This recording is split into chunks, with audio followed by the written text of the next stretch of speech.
Hello everyone and welcome to your Saturn placement. After doing Jupiter, I really wanted to get to this one, but of course, just takes time, like the lesson of Saturn. As someone who's kind of an optimist, I guess I would call myself, and I like to believe in the positive things and I kind of love Disneyland. The serious nature of Saturn was probably the last planet that I really delved into. But there's so much to learn here. Saturn is the realist. It's here to teach you that lifelong lesson. So welcome, my fellow masochists. You have made it to the harshness of reality. I'll make it as pleasant as possible. If you want some feel-good vibes, stop now and watch the Jupiter videos. Just kidding. Saturn is called malefic because it's a place of hardship. Hardships are not random. They're not just the gods laughing at us, or maybe they are, but they are there to teach us a lesson. All of these lessons throughout all of these years, over time, the long haul of Saturn will teach us mastery. So what started as one of your greatest weaknesses will become one of your greatest strengths.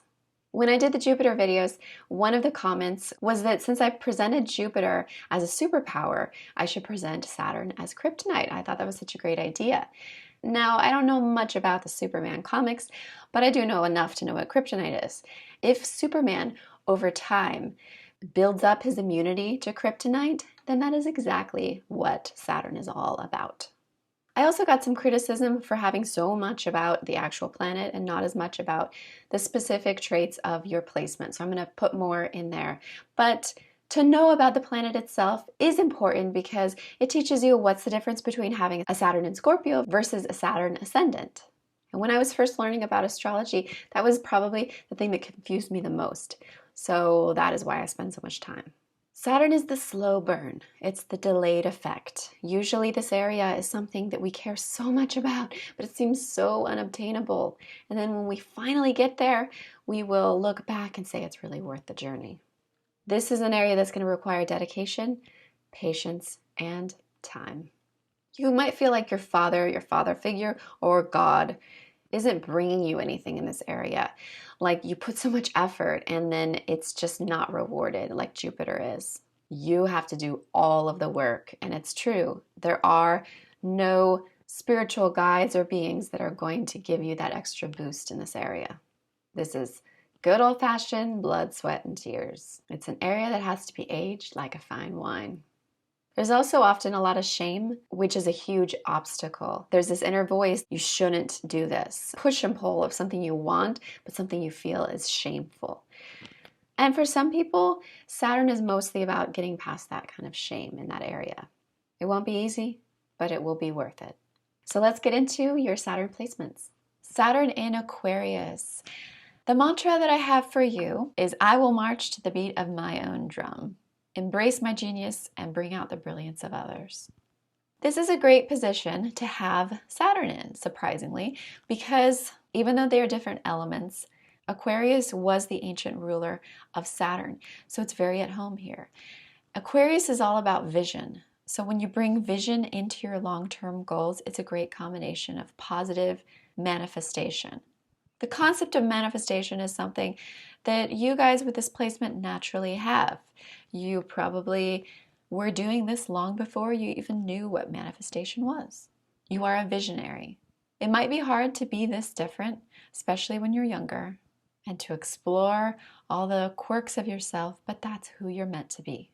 Some will not understand it, some will not like it or accept it, but most will find this quality in you exciting to be around. You might have had a childhood that felt too traditional or too predictable, too stuck in the old ways, and the whole time there's this craving within you to experience the future, to not live in the past. People might have also questioned your intelligence, or maybe even thought you had a disability because your intelligence was unique and different than theirs, and you did not fit in the box. Because of this, you might have learned to wear your weirdness as a badge of pride. But the dark side of that is that you might also wear that intelligence as a defense mechanism, which is that you're always having to be smarter than others.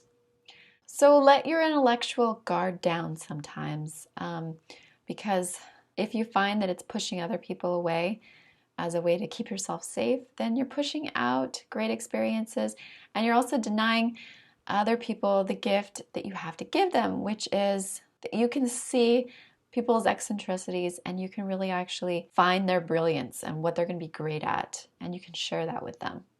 So even though you have some insecurity possibly to work through of just knowing people judge your intelligence, and then now you're like, well, I'm better than you, so there you go. But whoever you're interacting with now, it's not the same person. Give them and yourself a fresh start.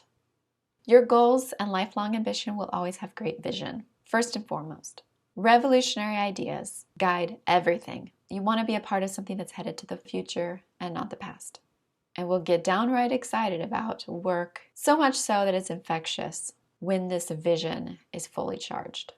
You're a person who could be an engineer and a creative. Often people think of them as separate, completely opposite ways of thinking.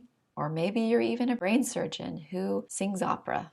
It's not so much about what field you're in, but how much you utilize your intelligence to move that field into a forward trajectory.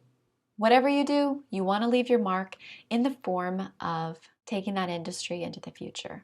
You know that an idea can be fun to play around with and all that, but why just talk about it when you can actually make it happen?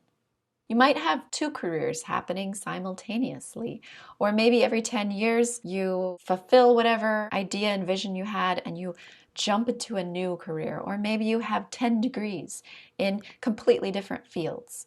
But you're a person who never wants to stop learning. There's also a social conscious element to you. Leaving the world a better place is a big thing with all of your long-term projects. You're a spirited inventor, and seeing possibilities and realizing them is just oh so exciting. Now, you don't have to be an inventor or an engineer, but what I mean is even if you are a stay-at-home parent, you still are always bringing this forward thinking and vision to everything you do. There's just a Doc Brown kind of personality here. Being able to do the impossible or rethink something as simple as how to feed your dog. That's what I remember from Back to the Future the most. You probably also enjoy the social connection of work. So even if you don't have a partner per se, you might work alone or with a team, but either way, you probably like to connect with people in a social media or maybe a club or some kind of group that you belong to.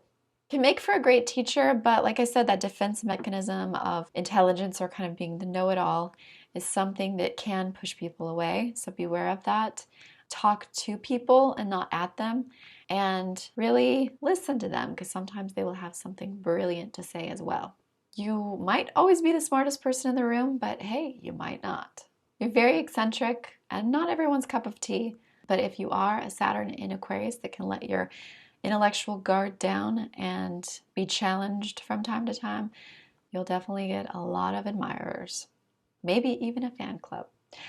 All right, hope you guys like my take on Saturn in Aquarius, and come back for the next video.